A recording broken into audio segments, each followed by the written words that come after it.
Not. All right. Hi, everyone. This is Mark Fiquez, and you're on the Ballpark podcast. With me today is the Springfield Lucky Horseshoes chief storyteller, Jamie Toole. Jamie, thank you for being on the show with us.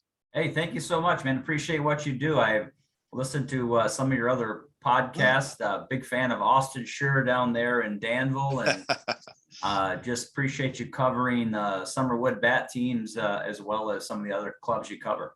Well, I appreciate it. It feels like the Summerwood bat clubs are the ones that say, "Hey, yeah, we'll do a podcast. Tell me when, and we'll make it happen." So I appreciate you coming on here because I think I just asked you yesterday. I'm actually running out of episodes, so I have to fill the rest of the season up. I have to catch up with some of these other guys that do podcasts, but it's all about baseball. So anytime we can talk about the team, man, we're all for it. Yeah, so definitely. So let's talk about Springfield. I was there last year, but the team was under different ownership. They were called the Sliders, and this year they're the Lucky Horseshoes. And I know what a horseshoe is, but what can you tell my audience exactly what a horseshoe is and why the team is called that?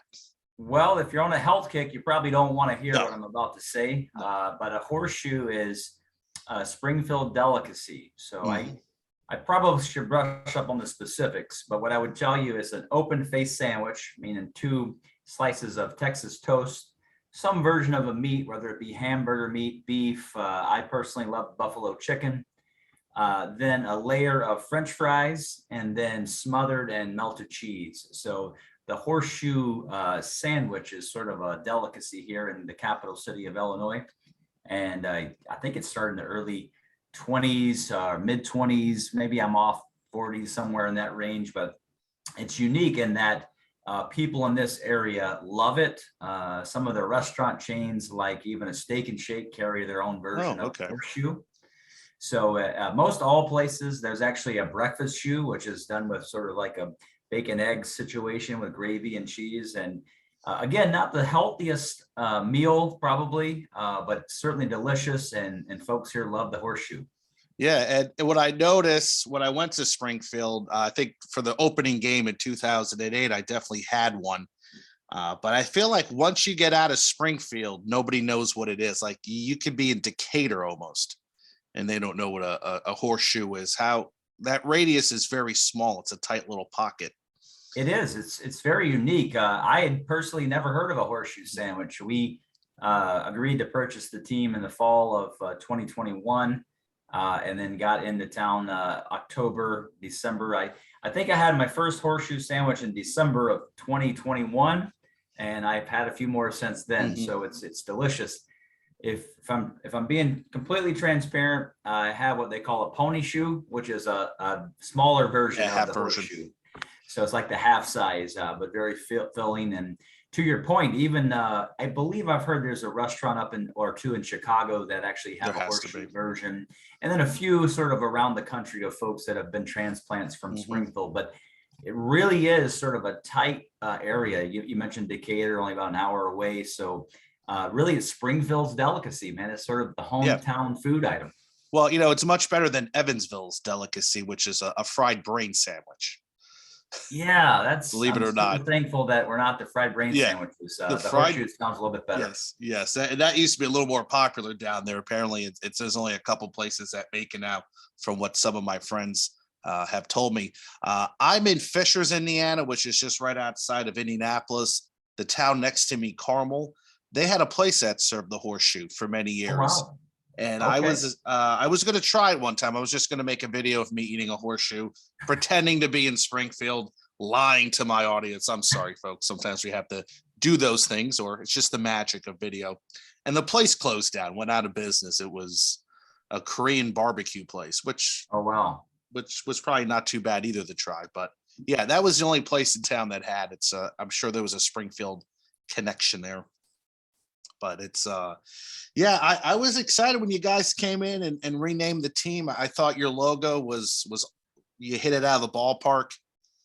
It's a fun logo, especially in the Prospect League, and I'm not trying to diss any of the other teams in there, but the logos are kind of hot and cold. I think you guys really have a very professional looking brand, multiple brandings. You went with the iconic horseshoe, along with your version of the horseshoe sandwich, and then the multiple jerseys, the Abe Lincoln penny with the bat, which is like, oh my God, why did I think of that?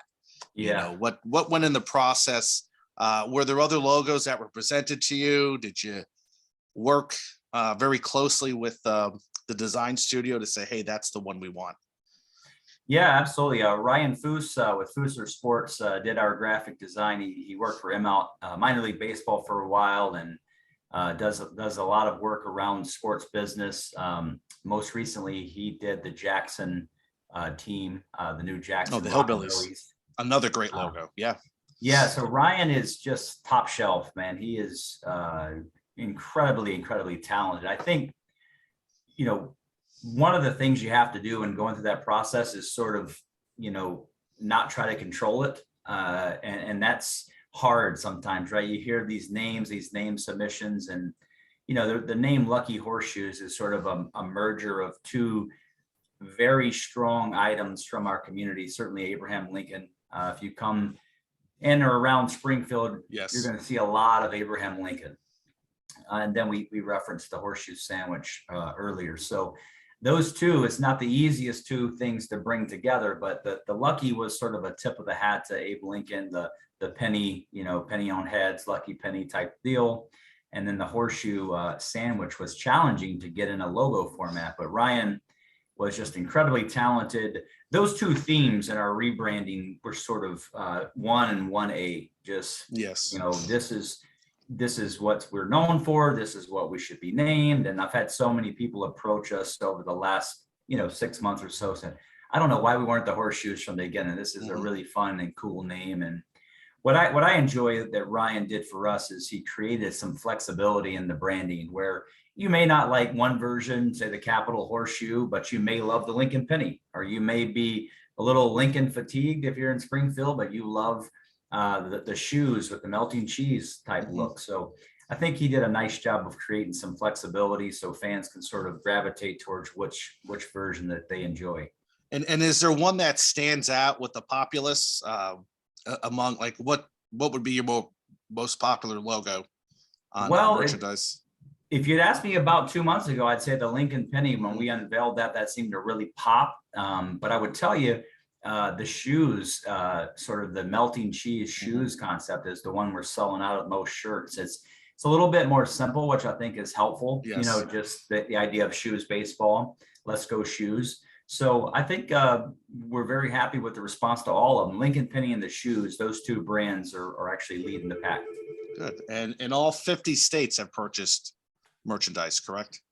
Yeah, that was a promotion we borrowed, as we say in our business, right? We borrowed that one, and we'd sort of studied some of the teams. I know Beloit had rebranded. We tried to study a lot of that process, what it looked like, and how you got the most out of it from an engagement standpoint, and really love that idea of trying to get merchandise sold in all 50 states. And we're 50 states in 50 days. I think we did it in maybe 34 or 36 days from our unveiling, which was on 2/17, and that was purposeful because of the area code here in Springfield's 217. So and then the merchandise continues to sell really, really well. And, you know, we definitely have, you know, a couple of things up our sleeve moving forward.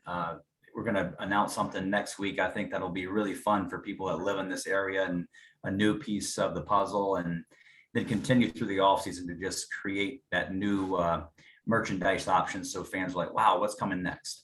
Yeah, no, just definitely roll with it. And, you know, one thing, when I was reading a little information about you and the club, it said you guys are trying to earn the fans' trust when you bought the team.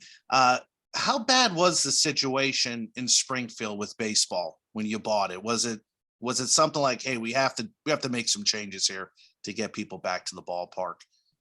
Yeah, I never really liked to down an ownership group. Yeah. I think the previous ownership group, I give them credit for keeping the team here through COVID.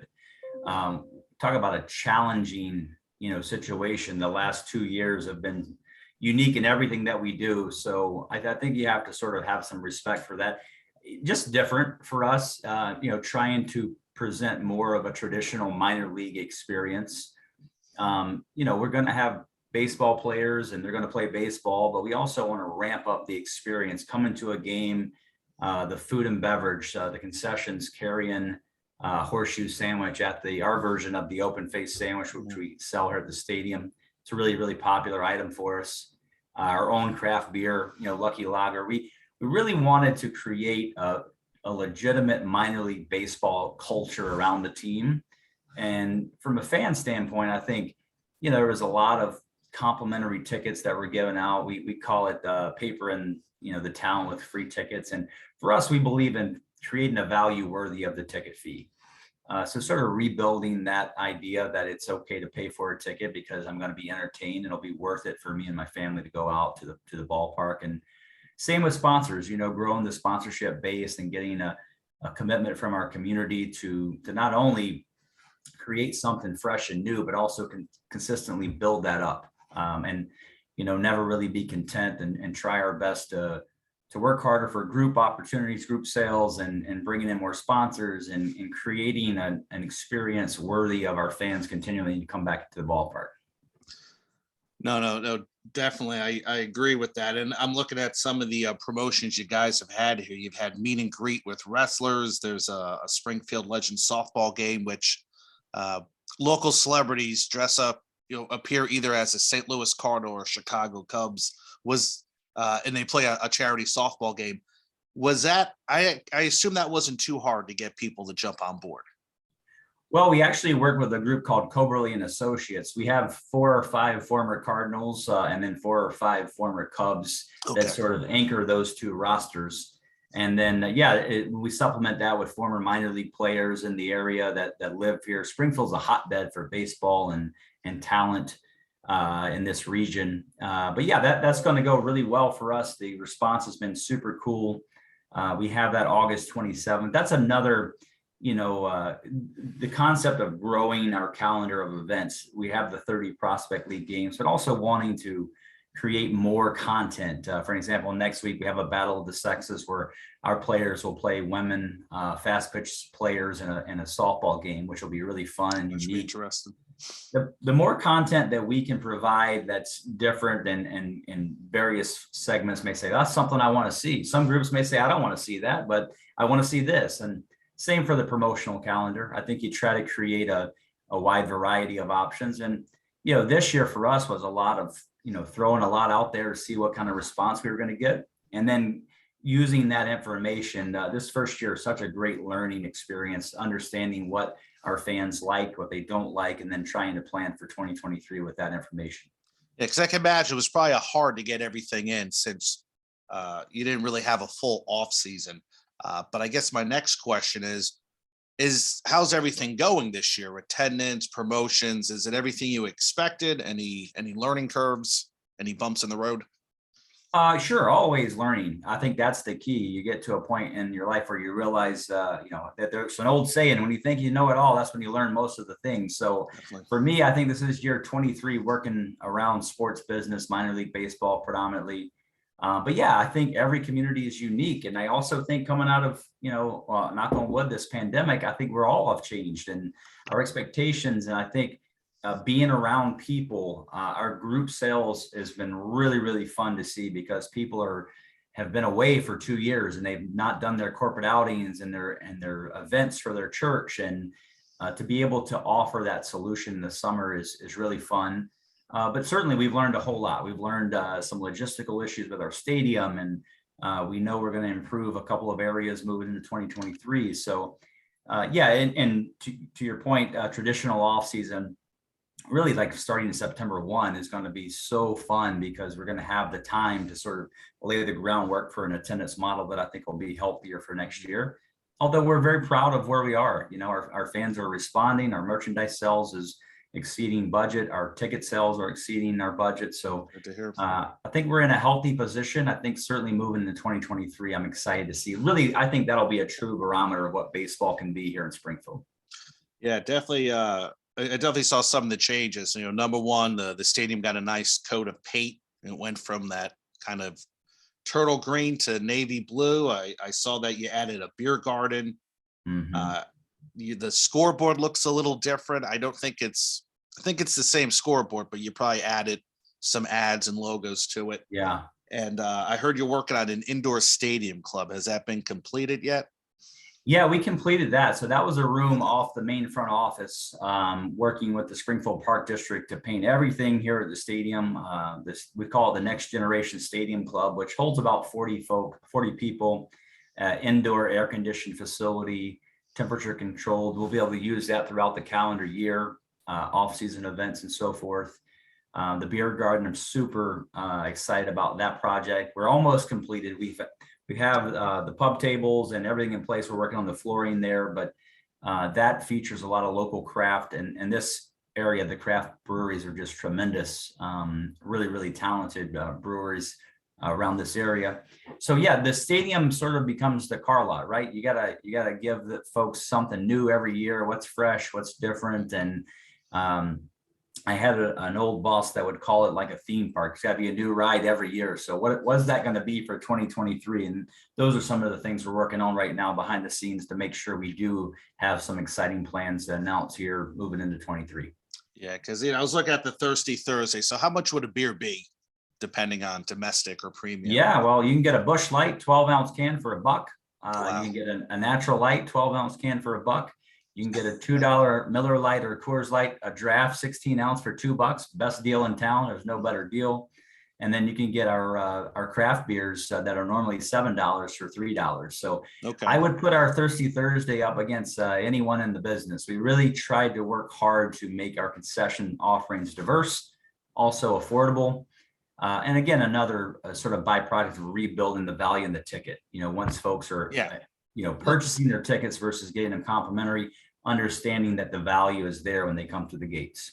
I agree with you. I was at a Round Rock Express game on Thirsty Thursdays, and macro brews were $6 and the craft brews were $9 on Thirsty Thursday. I was like, I wouldn't be very thirsty. I'm like, shouldn't that be your regular price? I'm just was shocked. So, this is what I tell people about summer collegiate baseball stadiums. It's like you really get your money's worth. You go to a Thirsty Thursday, you feel like, hey, this is a great price.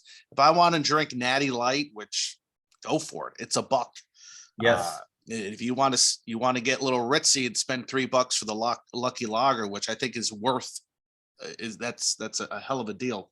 Go for that as well. But when somebody's trying to sell me $9 for a Shiner Bock or something, I'm like, wow, that's not a deal.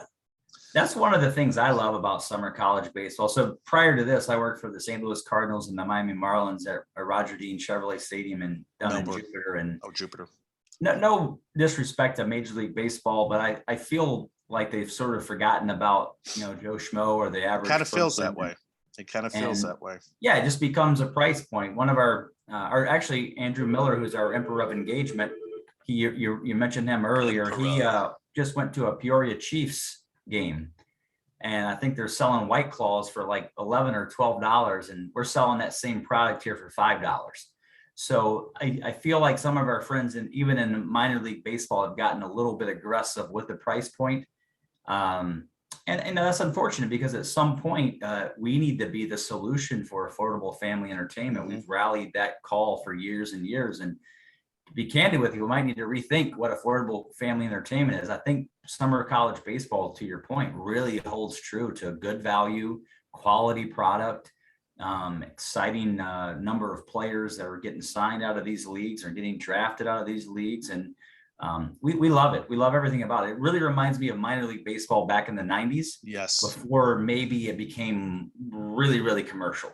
Well, no. I was talking with somebody about that. And I remember 1991, I was in the Tampa Bay area and I took in about 3 different ballparks along with some arena football games. And I'm a teenager back then, but I remember how fun and exciting things were, how cheap the tickets were, how cheap the food was. And now that, I'll go to an Indianapolis Indians game here in town, and I'm just shocked about how much beer prices are or even food prices. And you're like, well, what happened to that affordable minor league baseball? Like sometimes you can't even get a ticket under $10. for some places, and I'll grant it, there's some AAA ballparks doing a great job, AA, single A. Columbus Clippers, they still have they have tickets under $10, but when you start paying $12 for a beer, and I've been to a couple Major League Baseball games this year, it's not that far off a price point between a craft beer at a Cincinnati Reds game or Houston Astros compared to what I'm getting at a Sugarland Cowboys Round Rock game. And it's a head scratcher. And, if I'm a parent, I want to bring my kids to a ballpark, maybe feed them very cheaply, let them run around, let them feel safe. And maybe I sit back and grab a couple beers with my friends and say, hey, this was a nice night. Let's do it again. Mm-hmm. So, the Prospect League is blowing up. I talked to Dennis Bastian, the commissioner, quite a bit from time to time. I'm sure he's pretty happy with how things are going on in Springfield. Yeah, I think so. We actually were awarded the league meetings here coming up in October, which I'm excited for us to host and showcase nice. Springfield. But I agree. I think the footprint of the Prospect League is very appealing. Bringing over the teams Clinton and Burlington 2 years ago and bringing in Jackson. So, some of the facilities in this league are top shelf. And I think for us in Springfield, we've got a lot of work to do to get our facility up to that standard, but we've started that process. And again, I think I really like our partners in the league and our approach as a league and where we're going. And, I think you sort of hit the nail on the head, is trying to remember who we're here for our community, for our fans, trying to listen. Sometimes, fans want something of great, the value perception is different to each person. When we bring in some of these wrestlers, one of our partners in the ownership group is Jeff Jarrett, a WWE Hall of Famer. So that's really our tie to wrestlers. But it costs a little bit to bring those guys in. These WWE Hall of Famers aren't free. I can imagine. Jerry Lawler, the King. And really, from a promotional standpoint, there's a pass-through cost, right? You pass through that through the meet and greets, the VIP experience, and that helps subsidize bringing those performers in. And again, like we mentioned earlier, some of that's not for people. Some people say, why do you do so much with wrestling? Well, we also do these other things. Amazing Tyler, the Superstar is coming up. We've really tried to Dave the Bullet Smith. We've tried to entertain our fans on pretty much every possible way with this 30-game calendar. And I would put up our promo schedule against pretty much anybody in the country for this year, and very excited about the response we've received. Now you talked about the wrestlers. How is that engagement? Do you get an influx of wrestling fans that just come out to see them only? Yeah, that's a targeted demographic. Yeah. And what's unique to me, like I think I was in college during the Monday Night Wars when it was really, really hot, right? WCW, yes. WCW. And so I certainly remember the Kevin Nashes of the world and Scott Hall, who, unfortunately recently passed. But it's unique to me. We actually got rained out on the 8th, which was Kevin Nash's appearance, but we still did the meet and greet. And to see the number of young kids, to see the number of 5 and 7, 8-year-old kids wearing Kevin Nash shirts is unique, because certainly they weren't alive during his heyday and his experience, but with streaming services now, they have access to all that content. So I do think those wrestlers provide sort of that niche of a demographic that's all in on wrestling. And we've seen that they've been very loyal to their folks that they love and they love to see photos with. And we had Corbin Burnson here from the movie Major League, so that was a completely different demographic. Oh yeah, it's unique. Again, a lot of this year is sort of trying to figure out what folks are interested in, maybe what they're not as interested in, and then navigating towards planning that promo schedule for 23 based on some real-time information. Yeah, you're right. You talk to people about somebody from a baseball themed movie, and there's folks from The Office that go to different ballparks and tour, and you're thinking, what do they have to do with baseball? But yeah, again, somebody like Corbin Bernstein out is huge, because that's a movie that still everybody knows, regardless if you were born in 1988, you were at the theater in 1988, you were born 6 years later. Everybody loves Major League. Maybe not so much Major League 2 or 3, but I don't know if you're going to get what's his name out here from Major League 3. I can't think of his name. Quantum Leap. Oh, Scott Bakula. Scott Bakula. Hey, Scott Yeah. Bakula is here from Major League 3. I mean, I don't know Scott if we'd have him blowing down the doors for that one. Well, maybe if you theme it Quantum Leap Night, I don't know. There's people that love that show still. Yeah. So it's you have to rearrange that. So you talked about some changes at the ballpark in for the 2023 season. Anything you can tell us or anything you're thinking of right now? Sure. Well, a lot of planning and a lot of we work with the Springfield Park District, who owns the stadium, to sort of brainstorm how we can improve. We have a party deck. It's an older deck down the right field line. So if I had my preference, we'd be able to sort of eliminate that deck and then create an enormous patio area that would maybe create double or triple the size of picnics for companies that do that. And we've had quite a few this summer. Create less room in foul territory. So maybe move some of those patios and take the bullpens and put them behind the outfield wall. Some new seating is some more shaded and canopy area. Finish the beer garden, widen the concourse. There's a lot. Little so things. What gets done before 23? I think you always have to look at it like, hey, we want to have a continual vision for improvement. So if there's any area of the ballpark we can improve, we want to go to work on that in the off season.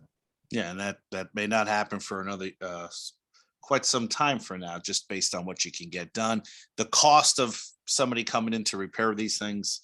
So yeah, I'm with you. Best of luck, and I'm looking at some of your promos here. Tail Wagging Tuesdays, bring your dogs to the park for free. There's some places that have. It feels like every place that allows bark at the park type of atmosphere, it's some different price point. At your ballpark, you just buy a ticket and your dog comes in free. Yeah, no cost for the dog. And we didn't want to get into that charging puppies and charging dogs and dog owners for the cost of their puppy. But that's really been well received here on Tuesdays. And we tried to theme out every day where there's some consistency in the programming. And I think we probably have 20 to 25 dogs, not a terrible amount, but I think it's unique when fans come and see that. Now they know in the future, hey, I can actually bring my dog to the ballpark. And that's a fun, smaller promotion. But in Springfield, they haven't seen a lot of the traditional, what I call traditional promotions over the last, decade or so. So creating some of this content feels new here while it's been done, all over the country for the past 2 decades. Yeah, and you're right. That, unlike me, who goes around the country going to different ballparks and seeing these things, you have folks in Springfield who are like, oh, wait a minute, that's going on in my ballpark. That's kind of new. I'll check it out. Yeah, that's fun, right? Yeah, absolutely. So, all right. So before we go, I just have to bring up your team's titles. You're the chief storyteller. Andrew Miller is the emperor of engagement. And Melissa Gaynor is the chief community connector.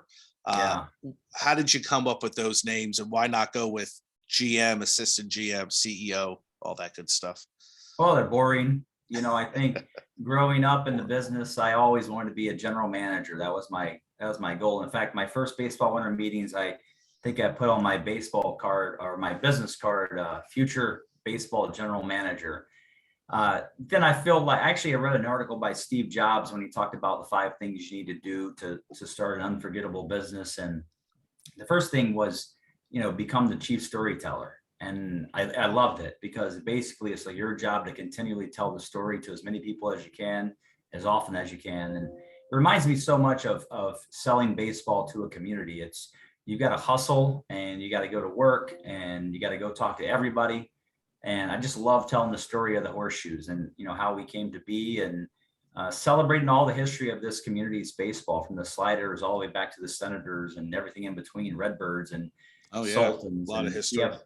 We have a plan on bringing all that back. Same with our other staff, Melissa Gaynor, who's my wife, and, she sort of picked her own title because she really wanted to create a connection with our community year round, where it was more than just 30 baseball games. It's, hey, we need to show up and be involved, get our hands dirty, be active in our community year round.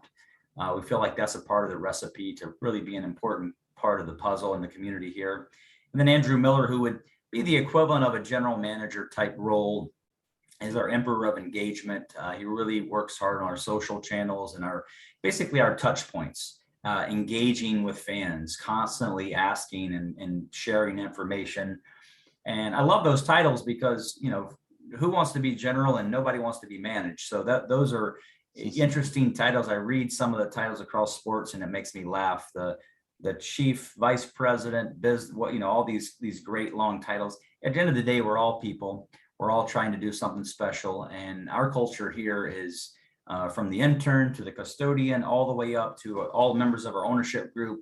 Everybody has a voice, and let's make something special here in Springfield. So that's kind of a fun thing that we did with our titles, and it's pretty well received. People tell me all the time, I really like that title. So appreciate you bringing that up. Oh yeah, no problem. Yeah, you're right. Sometimes when I write these podcasts, there's like 4 different titles I'm writing down. With me today is CEO, owner, GM, broadcast director, entertainment director. I'm like, Judas Priest, can you just come up with one cool name to get to the point? So absolutely. And minor league baseball has gotten to the point now where a lot of vice presidents, a lot of CEOs, a lot of that stuff, and to some degree, I do think that distances you from your fans. People that are they just want to talk to you. Hey, tell me about your experience here, and how can we improve upon that, and so forth. But to each his own. If somebody wants that catchy long title, good for them. Yeah. No, I hear you. Just it makes better for when I'm writing, just to say director of fun or director of storytelling. So absolutely, man. All right. Well, Jamie, I appreciate you coming out, but before you leave, let people know why should they make a trip to Springfield to check out the Lucky Horseshoes. Well, I will tell you, Springfield is a tremendous city. It's been one of the pleasant surprises of relocating here most time. Our home is going to be in West Palm Beach for always. Where I tell people all the time, I'm an aspiring retiree, so I want to get to the point where we can head back there. And we spend a lot of time there in the off season. But we live here in Springfield during the season, and basically 3 weeks out of every month in the off season. But what a super cool community, from the Abraham Lincoln Presidential Library to Route 66, all the tradition and history of this community. So cool. Some of the best food you can ever imagine. So bring your appetite. The state fair is here in 2 weeks here in August. It's just such a cool and historic community. Some of the best people on the planet. There's nothing like folks in the Midwest. Good people. And then the ballpark. This ballpark has such history and tradition. Satchel Paige walking through the stands when he worked for the Redbirds. All the traveling and barnstorming teams, the Springfield Senators, all the great Cardinals. I could probably go on and on, but I would tell you, we love Springfield. We love everything that we're doing. We love how this community has embraced us, our ownership group, and our vision for reinvigorating baseball here in our community. All right. Well, I have to take another trip because things have changed since I've been there last, and that was just last year. Let us know when you're coming. Yeah, it's just a 3-hour drive, not too bad. It's just down 74, and then I think you get on another interstate. So yeah, not bad for me. And it sounds like a lot of fun going on this year. Definitely want to check out a Thursday game. So, all right. Well, Jamie, I appreciate you coming on the show. Best of luck the rest of the year, and best fortunes to you and your organization. Yeah, I appreciate you guys, what you do for covering summer wood bat minor league baseball. It's super cool. And I know it's maybe a thankless position, but I really appreciate you covering it. And when I got your note yesterday, I was reading or listening to some of your previous podcasts, and it's good. It's very fun and knowledgeable. And so just thank you for what you do. All right. Yeah, I feel like I'm getting better every day. Sometimes I listen to some other podcast like Paul Caputo, and I'm like, he crushes it, or Ed Rivera, and I'm like, what a good thing to have on your podcast. So those are shout, man. Yeah, those are shout outs. All right. Thank you, Jamie. All right, man. Appreciate you so much. All right. Take care. Take care. All right. That was Jamie Toole from the Springfield Lucky Horseshoes. I told him earlier, I don't know if I said that on the air, but I had went to the first game. It was the Springfield Sliders. It was 2008. They were still in the Central Illinois Collegiate League. The Prospect League had not been formed yet. And they had this giant crowd outside waiting to get in. And I'm sitting up in the press box, and I think it was an intern. She came in and she's like, are you Robin Roberts, the Hall of Fame pitcher for the Phillies, who the stadium is named after? Robin Roberts was there. He's going to throw out the first pitch. And Robin Roberts was in his 80s at the time, maybe even close to 90. And I look at her and I'm like, you think I am Robin Roberts? You think I played in the 1950 World Series for the Whiz Kids enshrining Cooperstown? I thought that was funny. And then that's when I found out what a horseshoe was. And then also on my way back, because I remember I drove out there that morning, 3-hour drive from where I lived in Indianapolis. And I drove back that night. I should have just got a hotel and spent the night and took my time coming back. When you're young, you do crazy things. I'm not paying for a hotel, even though I was single and had an apartment. So there was no reason for me to even try to save money like that. I had it, get a hotel, relax. And on my way back, I kept hearing this new song called I Kissed a Girl and I Liked It. And I'm like, what the heck kind of goofy song is this? And I'm thinking, Katy Perry, who's that? This is a one-hit wonder. So then, years later, Katy Perry's dominance, which is faded off now, but I think like 8 #1 singles, millions of albums, Super Bowl halftime appearances later, I kind of think of those things from Springfield. And that's what I like about taking ballpark trips. Stuff like that gets in your head.